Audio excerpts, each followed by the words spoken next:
लोग से लोग, वोट से वोट बने, तब लोकतंत्र का सिस्टम।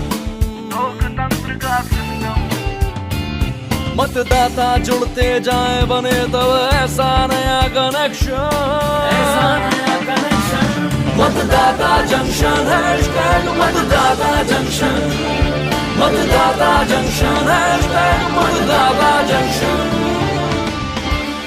मतदाता जंक्शन के एक और नए एपिसोड के साथ हम उपस्थित हैं। आप सबको नमस्कार। मेरा भी नमस्कार दोस्तों। आज है मार्च माह का आखिरी दिन और ये माह हम सब के लिए खास गहमा गहमी का रहा है, क्यों भारत? वो तो है। अरे भाई, मतदाता जंक्शन के मेरे दोस्तों, क्या हाल चाल है तुम सबका? आइए आइए चुनावी चाचा, नमस्कार। नमस्कार चुनावी चाचा। नमस्कार बच्चों। भारती मुझे इस माह की गहमा गहमी के बारे में पूछ रही थी। समझ गया, इसी माह में तो हिंदी नव वर्ष आरंभ होता है बच्चों, जो अभी 22 मार्च को आरंभ हुआ। और इसी नव संवत्सर के दिन यानी 22 मार्च को देश भर में अनेक और त्योहार भी मनाए गए थे। लोकतंत्र का त्योहार भी तो। लोकतंत्र का त्योहार भूल गए? इसी महीने 2 मार्च को उत्तर पूर्व में मेघालय, नागालैंड और त्रिपुरा के विधानसभा चुनावों के भी तो नतीजे घोषित किए गए और अब वहां नई राज्य सरकारों ने तो काम भी करना शुरू कर दिया है। अरे हाँ, तो क्यों ना इस लोकतंत्र के उत्सव को सेलिब्रेट कर लें? क्यों नहीं भाई। मतदान, मतदाता और हमारा प्रोग्राम मतदाता जंक्शन। लोकतंत्र की पहली ताकत है हमारा मतदान। जिम्मेदार यहाँ हर नागरिक की यही तो है पहचान। अपने विवेक से उसे ही चुनोगे जिसमें ना हो कोई खोट, तभी तो बढ़ेगा ये देवास हमारा बिना कोई रोक टोक। जब निकलोगे और दोगे अपना वोट। अरे वाह, सभी को नमस्कार। आज तो जंक्शन का माहौल अलग सा है। आइए आइए कल्पना, नमस्कार। हम कर रहे थे जंक्शन पर आपका वेट और विषय तय कर रखा है ईवीएम वीवीपैट। वाह चाचा जी। हाँ हाँ भाई, इस विषय पर हम अपने श्रोताओं से पहले भी बात कर चुके हैं। हाँ, पर ये एक महत्वपूर्ण विषय है बच्चों। सबसे पहले तो ये बात कि चुनावों में ईवीएम के उपयोग के लिए आम सहमति वर्ष 1998 में बनी थी और उसी वर्ष मध्य प्रदेश, राजस्थान और दिल्ली के 16 विधानसभा क्षेत्रों में इनका प्रयोग किया गया था। 1999 में 46 लोकसभा क्षेत्रों में और सन 2000 में हरियाणा के 45 विधानसभा क्षेत्रों में इसका विस्तार किया गया। और जानते हैं, केरल, पुडुचेरी, पश्चिम बंगाल और तमिलनाडु के 2001 के विधानसभा चुनाव पूरे तौर पर ईवीएम से ही कराए गए थे और फिर 2004 के लोकसभा चुनावों में सभी 543 क्षेत्रों में ईवीएम का प्रयोग हुआ था। अरे वाह, इसीलिए तो मतदाता जंक्शन की इस कड़ी में ईवीएम यानी इलेक्ट्रॉनिक वोटिंग मशीन और voter verifiable paper audit trail, जिसे वीवीपैट कहते हैं, इन्हें उपयोग में कैसे लाते हैं और इनसे जुड़ी बातों के बारे में हम आपको बताने जा रहे हैं। वोट तो सभी देते हैं, लेकिन ज्यादातर को ना ईवीएम और ना वीवीपैट की जानकारी होती है। तो जल्दी जल्दी बताइए चाचा जी। साल 1999 के पहले समूचे देश में बैलेट पेपर से मतदान किया जाता था। इसके लिए बैलेट बॉक्स उपयोग में लाया जाता था। साथ में मतगणना में बहुत ज्यादा वक्त लगा करता था। जब बैलेट पेपर पर मोहर लगाई जाती थी तो उसकी स्याही किसी अन्य चुनाव चिन्ह पर भी लगने की आशंका रहती थी, जिससे मतपत्र को इनवैलिड माना जाता था। अच्छा जी। लेकिन अब इलेक्ट्रॉनिक वोटिंग मशीन मतदाताओं के लिए सहूलियत और सुनिश्चित तथा सही मतदान करने में सहायक हो गई है बच्चों, और वोटों की गिनती भी शीघ्रता से हो जाती है। वाह चाचा जी। वोटिंग सिस्टम पूरा होता है बैलेट यूनिट, कंट्रोल यूनिट वाले ईवीएम और वीवीपैट को मिलाकर। अब वीवीपैट के बारे में भी बताइए ना।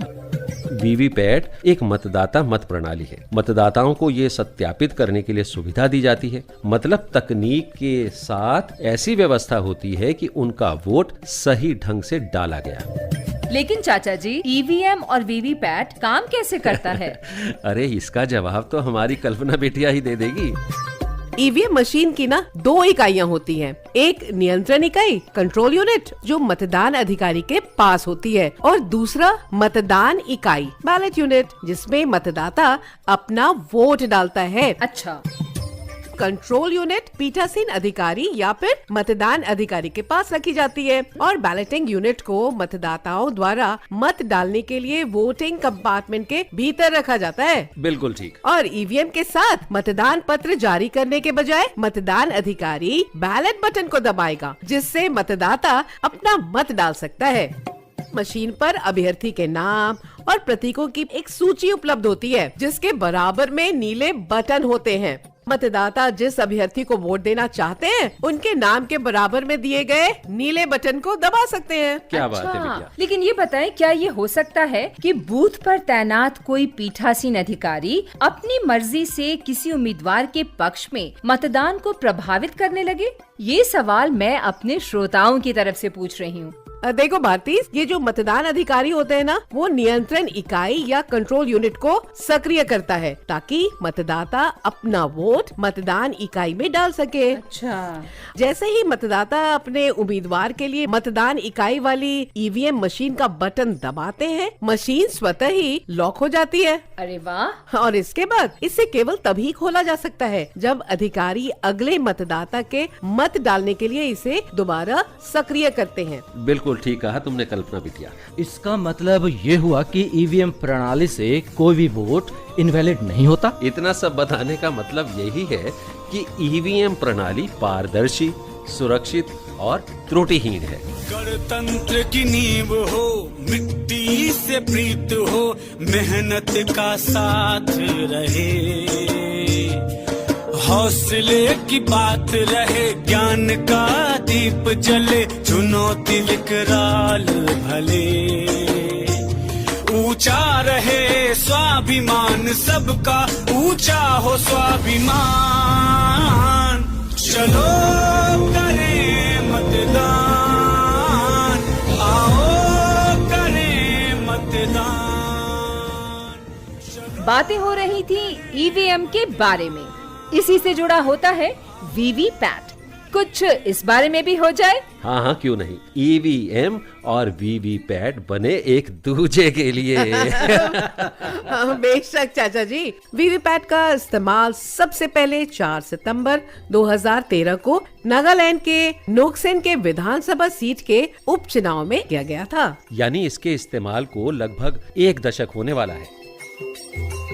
आप जिस कमरे या कंपार्टमेंट में वोट देने जाते हैं ना, वो बैलेटिंग यूनिट और वीवीपैट दोनों उसी कमरे में केबल की सहायता से कंट्रोल यूनिट से जुड़े होते हैं। बिल्कुल ठीक। और जैसे ही मतदाता अपने पसंद के अभ्यर्थी और प्रतीक के सामने नीला बटन दबाता है, उस अभ्यर्थी विशेष के प्रतीक के सामने की, बताओ कौन सी बत्ती? लाल बत्ती चमक उठती है और एक लंबी सी बीप ध्वनि सुनाई देती है। तो इस प्रकार मतदाता को ये आश्वस्त करने के लिए श्रव्य और दृश्य, ऑडियो और विजुअल दोनों ही संकेत मिलते हैं कि उसका मत सही तरीके से दर्ज हो गया है। वोट डालने पर वीवीपैट एक प्रिंटेड स्लिप तैयार करता है, जिसमें आपके द्वारा चुनी गई पार्टी का चुनाव चिन्ह, उम्मीदवार का नाम और क्रमांक संख्या की जानकारी छपी होती है। अच्छा, इस स्लिप को देखकर मतदाता क्रॉस चेक कर सकते हैं कि उनका वोट उसी को गया है जिसको उसने वोट दिया है। वीवीपैट मशीन पर 7 सेकंड के लिए एक पर्ची दिखाई देती है जो आपके द्वारा मतदान की पुष्टि करती है, और फिर वो पर्ची वीवीपैट मशीन में कटकर उसी के डिब्बे में सुरक्षित हो जाती है। यदि कोई तकनीकी गड़बड़ी हो तब? बैलेट यूनिट अथवा कंट्रोल यूनिट में से किसी एक में भी तकनीकी खराबी होने पर तीनों मशीनों अर्थात बैलेट यूनिट, कंट्रोल यूनिट और वीवीपैट मशीन को रिप्लेस कर दिया जाता है। हालांकि वीवीपैट मशीन में तकनीकी खराबी होने पर केवल खराब वीवीपैट मशीन को ही रिप्लेस किया जाता है। दोनों ही परिस्थितियों में रिप्लेस की हुई मशीनें मतगणना की तिथि तक उन्हीं मशीनों के साथ सुरक्षित रखी जाती है जहां पर अन्य प्रयोग की गई मशीनें रखी गई हैं। कल्पना बिटिया, वीवीपैट से जुड़ी और भी तो बहुत सारी बातें हैं। जी, 2014 के आम चुनाव में एक पायलट परियोजना के रूप में कुल 543 संसदीय निर्वाचन क्षेत्रों के 8 चुनिंदा निर्वाचन क्षेत्रों में voter verifiable paper audit trail प्रणाली की शुरुआत की गई थी। इसके बाद 2017 के विधानसभा चुनावों में संपूर्ण गोवा राज्य में इस प्रणाली को लागू किया गया। आखिरकार 2019 के लोकसभा के आम चुनाव में देश के सभी 543 लोकसभा निर्वाचन क्षेत्रों में इस सुविधा का उपयोग किया गया। अरे वाह। देखो बच्चों, सबसे बड़ी बात तो विश्वसनीयता की होती है जी। और ईवीएम की इसी विश्वसनीयता के बारे में क्या कहा है देश के मुख्य निर्वाचन आयुक्त श्री राजीव कुमार जी ने। हाँ जरूर, चलिए सुनते हैं। हर प्रक्रिया निर्धारित है और हर प्रक्रिया में पॉलिटिकल पार्टीज और कैंडिडेट की सहभागिता हर स्टेज पर उपलब्ध है। यानी कब ईवीएम की मशीनें डिस्ट्रिक्ट में आएंगी, कब वो किस गोडाउन में रखी जाएंगी, किस समय उनकी जांच होगी, किस समय उनको सिंबल लोड किया जाएगा, किस समय वो बूथ पे पहुंचेंगी, कैसे उनको मॉक पोलिंग होगी, इसी प्रकार से कैसे काउंटिंग के दिन हॉल बनेंगे, उसमें कैसे आप उनकी सील देखेंगे। कोई भी कैंडिडेट हर समय पर, वोटिंग के समय पर, रजिस्ट्रेशन के समय पर, वोटर बनाए जाने के समय पर, ईवीएम को डिस्ट्रीब्यूट होने के समय पर, उनका ट्रांसपोर्टेशन होने के समय पर, हर समय में लिखित में उनको सूचना जाती है, भाई आज ये काम होने वाला है, आप आए और साथ में देखते रहें। मशीन चली गई तो अब आप भंडारण हो गया तो वहां आप बैठे अपने आदमी के साथ बैठे। वहां सीसीटीवी भी लगा हुआ है, लगातार वीडियोग्राफी भी हो रही है। यानी जितनी प्रक्रियाएं हैं उनमें सबकी भागीदारी हो, सब वेबसाइट पे रहें, देखते रहें, लोग किस नंबर की मशीन किस बूथ पे गई ये भी पता हो, और किसी भी स्टेज में कोई ये ना कह सके कि हमें ये बात की पता नहीं थी। अरे वाह, क्या जानकारी दी है देश के मुख्य निर्वाचन आयुक्त श्री राजीव कुमार जी ने। यहाँ तो जानकारियों की भरमार ही लग गई है जी। ईवीएम द्वारा मतदान पारंपरिक प्रणाली की तुलना में कहीं अधिक सरल और सुगम भी है बच्चों। जी। पहले की प्रक्रिया बड़ी जटिल थी। लंबे मतपत्र, उनको मोड़ने के तरीके और बैलेट बॉक्स में उनको सही तरीके से डालना होता था। लेकिन अब ऐसा कोई झंझट नहीं है। हाँ, ये बात तो है। ईवीएम और वीवीपैट मशीनों के उपयोग के कारण चुनाव अधिक विश्वसनीय हो गए हैं।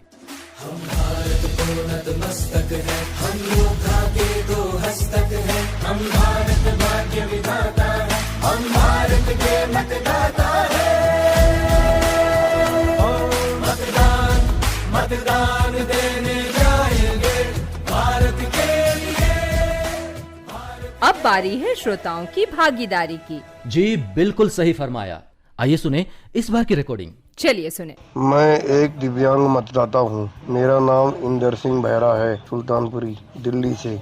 ये जो मतदाता जंक्शन नाम का प्रोग्राम शुरू हुआ है, इस प्रोग्राम से हम देश के जितने भी मतदाता लोग हैं हर तरह से मतदान के रूप में जागरूक होते हैं और मतदाता के प्रत्येक चीज को हम लोग इस प्रोग्राम के माध्यम से समझ सकते हैं। सबसे बड़ी बात तो ये है कि जो ये व्हाट्सएप नंबर चालू किया है, जिससे कि हम भी आप लोगों से जुड़ सकते हैं और अपनी योग्यता दिखा करके अपनी वॉइस या पूछे गए प्रश्न के उत्तर आदि देकर हम भी मतदाता जंक्शन में भाग लेकर के एक विनर बन सकते हैं। अरे वाह श्रोताओं, आप भी हमें व्हाट्सएप कर सकते हैं। नंबर है 9999031950। अब बारी है पिछली बार के सवाल और उसके जवाब की। जी हाँ। हमारा सवाल था CSO का पूरा नाम क्या है? इसका सही जवाब है सिविल सोसाइटी ऑर्गेनाइजेशन। और इस बार भाग्यशाली विजेता बने हैं एस शनमुग सुंदरम, मणिनगरम, मदुरै, तमिलनाडु। आपको बहुत बहुत बधाई। और ये रहा इस बार का सवाल। भारत में सबसे पहले कब वीवीपैट का उपयोग किया गया था? आपको बताना है कि भारत में कब वीवीपैट का सर्वप्रथम उपयोग किया गया था। अरे भारती, हाँ? हम ये भूल गए कि घड़ी भी कुछ कहती है। मतलब अब हमारे चलने का वक्त आ गया है। तो अगले हफ्ते इसी समय हम मिलेंगे इसी मीटिंग पॉइंट मतदाता जंक्शन पर, फिर से ढेर सारी जानकारियों के साथ। तब तक के लिए दीजिए हमें अनुमति और स्वीकार कीजिए हमारा नमस्कार। जब जुड़े लोग से लोग, वोट से वोट बने, तब लोकतंत्र का सिस्टम मतदाता जुड़ते जाए बने तब ऐसा नया कनेक्शन, मतदाता जंक्शन, मतदाता जंक्शन।